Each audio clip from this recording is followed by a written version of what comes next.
convite da Natura apareceu, um pop-up shop, durante o New York Fashion Week, não pensei duas vezes, eu quero o Daniel comigo.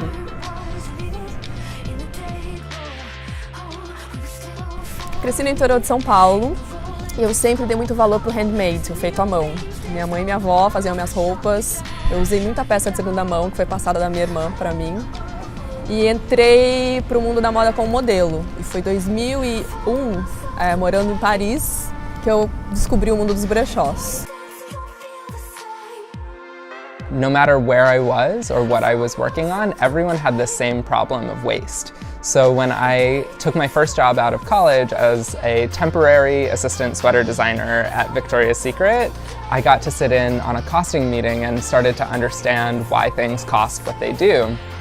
And part of the reason that clothing is expensive is because you have to pay for material, whether or not you use all of it. And so what I found out was that we were passing the cost of material that we were wasting onto our customer, and then it was expensive for the factories to also dispose of that waste.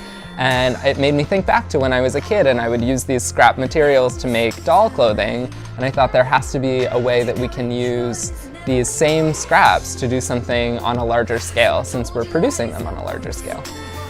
Eu passava horas e horas garimpando entre um cast e outro, e mal sabia eu que aquele momento estava criando o meu business de hoje. Primeiro, em Nova York, eu fundei com duas amigas um clube de trocas. Depois participei em São Paulo de um projeto que apoia o consumo consciente e produção local. Mas foi no ano passado, 2017, que eu resolvi focar mesmo na minha paixão antiga, que é o garimpo vintage.